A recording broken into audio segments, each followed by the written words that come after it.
There is a man I know, mid-70s. He has grown food on the same quarter acre for longer than most of us. His freezer is stacked with tomato sauce, blanched greens, and vacuum-sealed beans. His raised beds still produce, but 3 times a week he loads grocery bags from his truck into his kitchen, moving slower. Each trip, spending money he shouldn't spend on food he already knows how to grow. That image has stayed with me for years now, because it is not a picture of someone who failed at gardening. It is a picture of what gardening, as we've been taught, inevitably becomes. The system runs you into the ground. You can do everything right, follow every seed packet instruction, amend your soil every spring, start your transplants under lights in February, and still end up dependent on a supply chain that charges you $4 for a single bell pepper in January. The math doesn't work, and it was never designed to work in your favor. I watched Harold that afternoon, and what struck me wasn't his garden beds. It was what was growing behind him, along a fence line he'd stopped maintaining, a tangle of woody shrubs and unnamed plants pressing against the wire, some of them loaded with fruit he hadn't picked in a decade. One of them, he told me, his grandmother harvested every fall for jelly. The berries were sweet enough raw. The plant survived every drought he could remember without supplemental water. It had never been fertilized, never been sprayed, never been replanted. It just kept producing year after year, while his annual beds demanded more compost, more seed, more of his aging body bent over in the heat. He said something I haven't stopped thinking about. He said the old-timers knew which plants took care of themselves, and we simply forgot to keep planting them. That sentence contains the entire problem. We forgot, or more accurately, we were led to forget. Plants that feed a family for 40 years without a single seed purchase, without a single bag of fertilizer, or a single hour of spring tilling. Those plants were systematically written out of the American gardening imagination over the course of a single century. They were replaced by annuals that need you to start over every single year, that need purchased inputs every single season, that keep you locked into a cycle of spending and labor that mirrors the industrial food system it was supposed to free you from. This isn't a failure of effort, and it isn't about your brown thumb, or your clay soil, or the fact your tomatoes got blight again in August. This is a structural problem with the entire model of backyard food production. The model, built around annual vegetables in amended raised beds, is a system that demands perpetual reinvestment and delivers diminishing returns. As your soil biology collapses and as your body ages, as input costs climb with inflation, as the climate shifts your frost dates and your rainfall patterns out from under the assumptions those seed packets were printed on, you aren't bad at growing food. You're operating inside a framework that was never meant to make you independent. Nobody profits when an elderberry bush feeds your family for 4 decades without you buying a single thing. Nobody sells you a product when your perennial ground covers are building topsoil faster than you could with a truckload of purchased compost, because the dependency is the actual design. And the cost of that dependency is becoming impossible to ignore. Grocery prices have climbed 30% in 3 years across most of North America. A head of organic lettuce that cost $2 in 2019 now costs $4. A flat of strawberry starts costs more than the berries themselves, more than they would cost at the store for an entire month. Meanwhile, the soil in most backyard beds, the beds people have been tilling, amending, and replanting for years, is biologically flatter than it was when they started. The fungal networks are gone, and the microbial diversity has crashed. The organic matter burns off every single season because nothing living is holding it in place between crops. You're pouring resources into a substrate that is actively degrading under the management style you were taught to use. And the only people who benefit from that degradation are the ones selling you next year's inputs. What Harold's fence line taught me is there is an entirely different category of food-producing plant that operates on a completely different logic. One that builds soil instead of consuming it, one that strengthens with age instead of demanding replanting, one that survived 7,000 years of continuous human cultivation, precisely because it asked for almost nothing in return. Those plants aren't obscure, and they aren't exotic. They're the ones your great-grandparents relied on when the annual crops failed, when the drought hit, and when the money ran out, and they've been waiting quietly at the edges of neglected fence lines, hiding around abandoned homesteads for someone to remember what they do. Here is the thing nobody told you when you bought that first bag of garden soil, that bag with the picture of a tomato on the front and the word premium stamped across it in green letters, was never actually designed to grow food. It was designed to be purchased again next spring. This entire model, from the synthetic fertilizer granules to the peat-based potting mix to the rototiller you rented for $60 on a Saturday morning, it all operates on a single economic premise, that your soil is dead and must be kept on life support through annual spending. And the reason your soil is dead, the part they'll never print, is that the last 3 products you bought are what killed it. I stood in my own yard 5 years ago staring at a tilled bed, and I couldn't understand why my tomatoes looked worse every single year, despite the fact that I was adding more compost and more fertilizer, more amendments with every single rotation. The soil smelled like nothing, not like earth, not like rot, not like life. It smelled like wet concrete dust.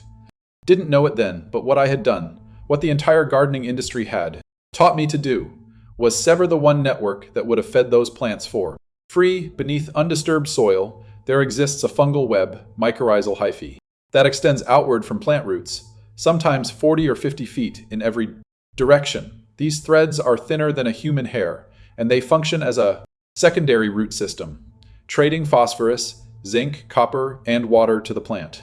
In exchange for carbon sugars, the plant produces through photosynthesis. 1 cubic inch of healthy forest soil contains enough fungal hyphae to stretch 8 miles if laid end to end.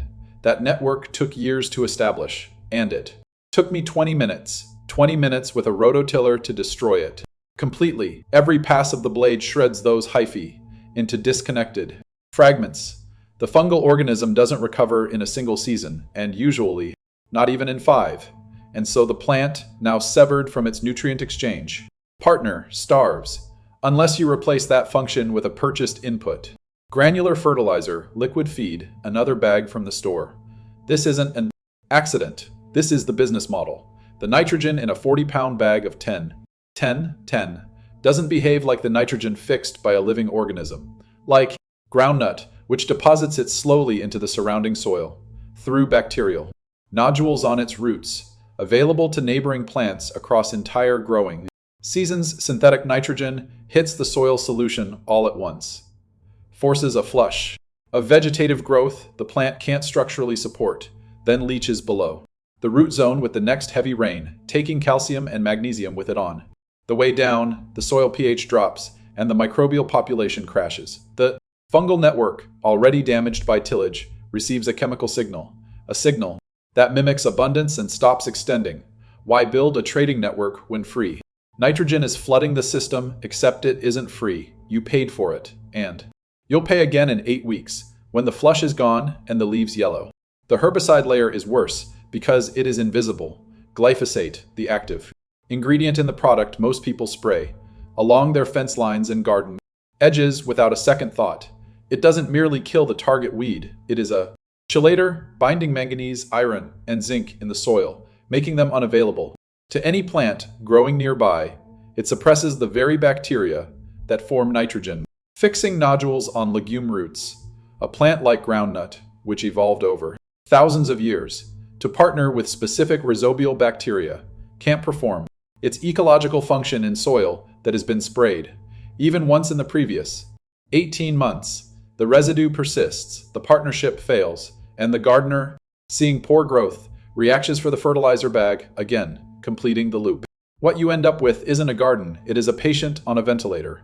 Every input you add is compensating for a function that the soil once performed autonomously before you were sold the tools that disabled it, the old-timers. Harold's grandmother belonged to never amended a planting hole with purchased compost because the fungal mat beneath their feet was already transporting nutrients laterally between species, breaking down leaf litter into plant available minerals at precisely the rate the root zone could absorb them. That system cost nothing, and it asked for one thing only: to be left completely intact. and the entire $60 billion lawn and garden industry depends on making sure you never figure that out. So when your raised bed fails in year 2, when your fruit tree stalls after transplanting, when the potting mix you bought compacts into an airless brick by midsummer, understand that you aren't bad at this. You were sold a dependency cycle dressed up as expertise, and the exit door isn't another product. It is a completely different relationship with what lives beneath the surface, one that a few specific plants can begin rebuilding the moment you stop destroying the conditions they need. What you're looking at when you see a productive wild edge, a hedgerow nobody planted, a fence line thick with fruit nobody picks. It isn't chaos, it is architecture. And the reason most backyard growers never produce real food security is that they've been trained to think in flat plains, in single species beds that occupy one altitude and one root depth. The law that got erased from common knowledge is vertical stacking, and it isn't just a philosophy, it is a mechanical fact about how photons, water, and nutrients move through space. A forest canopy intercepts sunlight at 40 feet. Beneath that, a shrub layer catches the light that filters through. Below that, herbaceous plants collect what reaches the ground plane. Each layer creates a microclimate for the layer beneath it, moderating temperature swings by 15 degrees on a summer afternoon, holding humidity against the soil surface, where root hairs and fungal threads do their work. When you remove all but one layer, like a conventional garden does, you strip away the buffering system that keeps soil biology alive. Keeping it alive all the way through July and August, you force every organism in that ground endure raw exposure. And then you wonder why your tomatoes need daily watering, and your lettuce bolts in a single week. The plants that survived thousands of years of human use without industrial support are the ones that evolved to fill specific positions in this vertical stack. Consider what stinging nettle actually is, not as a weed, but as a functional organ in a layered system. It occupies the herbaceous floor, thriving in the partial shade, and the nitrogen-rich moisture that accumulates beneath taller canopy. It pulls calcium, iron, magnesium, and potassium from the depths that shallow-rooted annuals simply can't reach, concentrating them in leaf tissue at levels that would be remarkable for any cultivated green. A 3-year-old patch in moist soil produces 4 to 6 pounds fresh leaf per harvest, 3 to 4 harvests per season, producing from early spring all the way through midsummer. The sting vanishes with 60 seconds of heat. What remains is a green with more protein and mineral density than almost anything you could buy in plastic at a grocery store. It asks for nothing except moisture and the company of taller plants. It spreads by rhizome, fills its niche, and stays there. That isn't a garden plant. That is a component in a self-regulating food architecture. Move one layer up in the stack, you find rugosa rose filling the shrub position. With the exact same mechanical logic, Rosa rugosa evolved on the rocky coasts of Japan and northeastern China, shaped by salt spray, sand, and wind, and temperature swings from deep winter cold all the way to brutal summer heat. It is hardy to zone 3, drought-tolerant once established, indifferent to soil, pH anywhere between 5 and 8. The hips it produces after flowering are half an inch to a full inch across. They're bright red and contain roughly 20 times the vitamin C of a fresh orange. A single mature shrub yields 3 to 5 pounds, 3 to 5 pounds of hips per season, enough for months of preserved tea, syrup, or powder, all the way through the dead of winter. You plant it in full sun, space it 5 to 6 feet for compact varieties like Frau Dagmar Hartop, or 7 to 8 for larger selections like Hansa. Water it weekly for 1 season, then walk away. No amendment, no spray, no annual replanting. It evolved in poor coastal sand, and it doesn't need your help. The only maintenance that matters is removing deadwood, removing it in early spring, and thinning old canes every 3 years to keep airflow through the center. Now raise your eyes to the top of the canopy, and the logic completes itself. A mature mulberry drops fruit continuously for 4 to 6 weeks, requires almost zero management, and produces at a massive scale, a scale that dwarfs anything happening in your raised beds. Most people know it only as the tree that stains their driveway. What they're actually looking at is the the ceiling of a completely self-sustaining food system. The uppermost layer that intercepts full sun creates dappled shade for everything beneath it and cycles nutrients back into the soil through massive annual leaf drop. Beneath a mulberry canopy, soil temperatures stay moderate, moisture persists longer, and the conditions that support nettle and dozens of other herbaceous species become self-sustaining without any irrigation. This is the law that got lost. Not any single plant, but the relationship between layers. The way a canopy shelters a shrub that shelters an herb, that feeds the soil, that feeds the canopy. Each position in the stack does physical work. Physical work for all of the others, buffering. Temperature, cycling minerals, holding water, holding it in the root zone where biology accesses it. You don't need to understand mycorrhizal networks at a molecular level to see this operating. You just need to stand at the edge of any old hedgerow in July, and feel the air temperature drop 6 degrees as you step under the heavy canopy, then look down and notice the ground still damp from rain that fell 4 days ago. That is the mechanism, the code nobody bothered to teach you, because it can't be sold in a bag. Here is the part that breaks most people's brains, because everything you've been taught about growing food assumes you constantly need to add something. More fertilizer, more water, more amendments, more weekends spent on your knees, pulling things right out of the ground. The actual leverage point in a perennial food system is the opposite gesture entirely. It is the decision to put a living thing in a specific place and then walk away after just one season of modest attention, letting biology do what biology has been doing for 400 million years without your supervision. Consider what happens when you plant a mulberry tree, plant it in full sun and water it through its very first summer. That is the entire input, one season of weekly water. No soil preparation worth mentioning, no spray schedule, no fertilizer program, no trellising, no netting, and no annual replanting. By year 3, that tree is handing you fruit. By year 5, it is producing 50 to 100 pounds, producing every single season.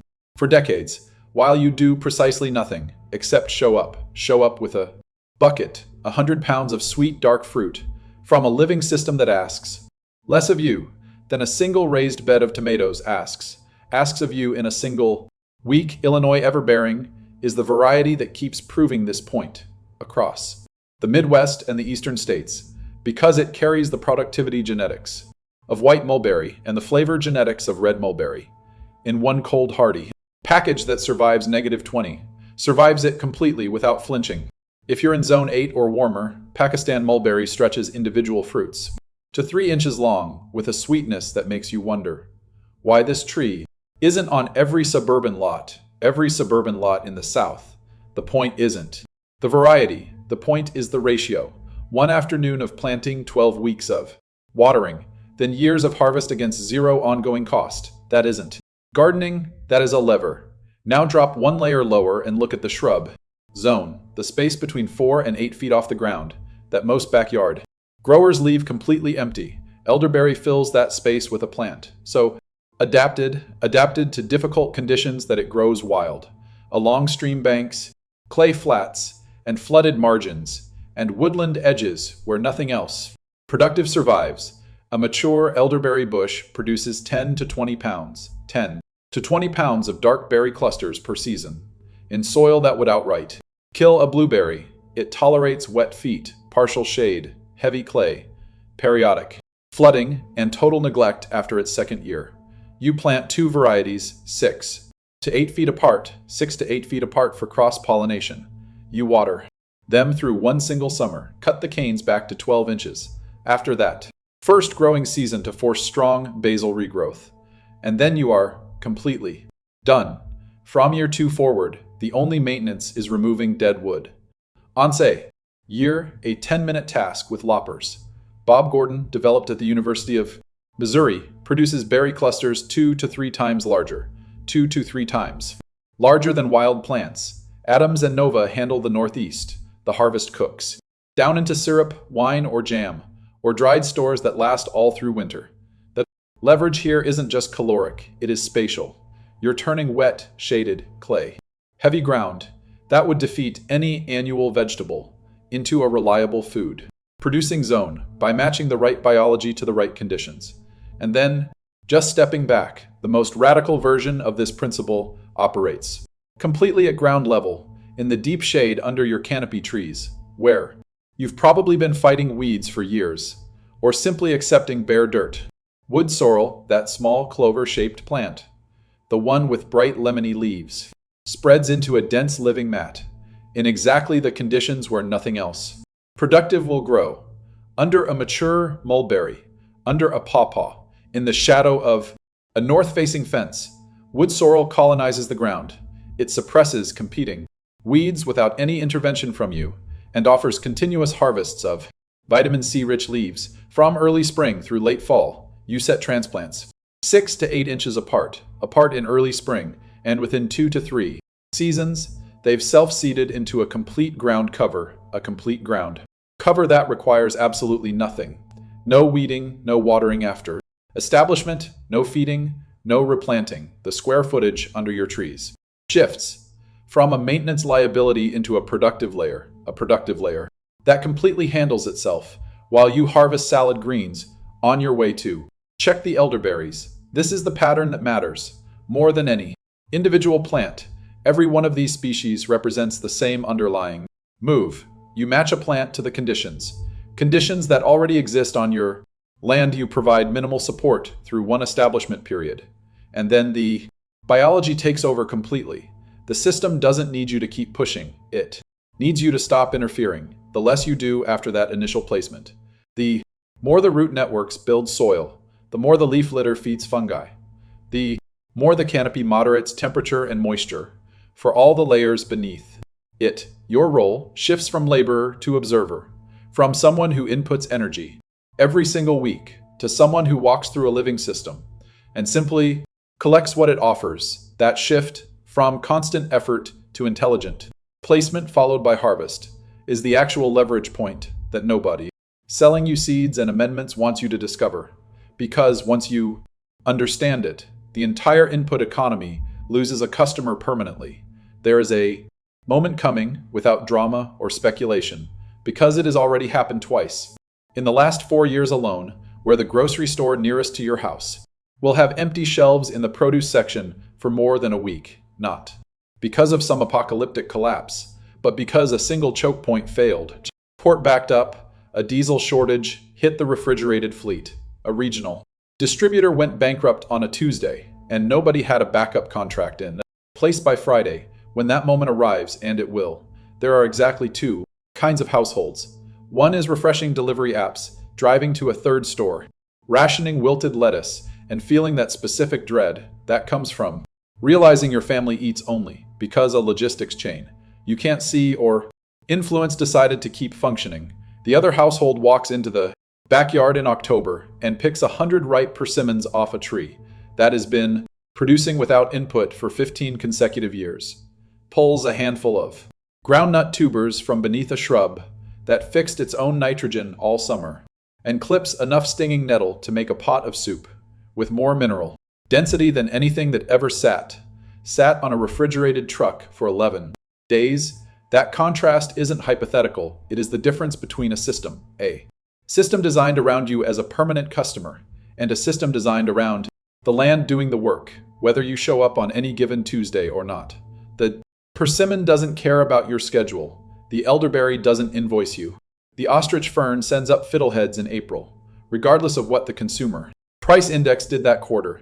On say these plants are established, and we're talking 3 to 5 years for most of them to hit meaningful production. 7 to 10 for full canopy yield. The annual input cost of maintaining this system drops. It drops to something so close to zero that it becomes genuinely difficult to explain to people still trapped in the annual vegetable garden cycle. No seed purchases, no fertilizer bills, no irrigation infrastructure beyond what the first 2 seasons required, no tilling, no spraying, no replanting. The mulberry produces 40 to 60 pounds of fruit every June without being asked. The Cornelian cherry yields 15 to 20 pounds of tart, vitamin-rich fruit every August on a shrub you haven't touched since you planted it. The pawpaw gives you tropical flavored fruit in September. In a climate where everyone assumes tropical flavor is impossible, stack those harvests across a calendar year and something becomes very clear. From the first fiddleheads in early April, through the last persimmons hanging on bare branches in December, this system provides continuous food output across 9 months. Without a single act of planting, that isn't a hobby. It is a fundamentally different relationship with the ground beneath your feet, one where the land feeds you as a structural condition rather than as a reward for constant labor and expenditure. I want to be specific about what this means in a crisis context because the word gets thrown around cheaply. In 2020, the average American household spent an additional $600 on groceries in a 4-month period simply because supply disruption, inflated prices, and panic buying cleared shelves of staples. In 2022, egg prices tripled in some regions within 8 weeks. Lettuce hit $7 a head in parts of the country. These aren't extraordinary events anymore. They're the new rhythm of a food system built on fragility, on just-in-time delivery, on continental-scale monoculture that has no redundancy, and completely no local fallback. Every single plant I've described in this system is a local fallback. Every one of them is redundancy made physical.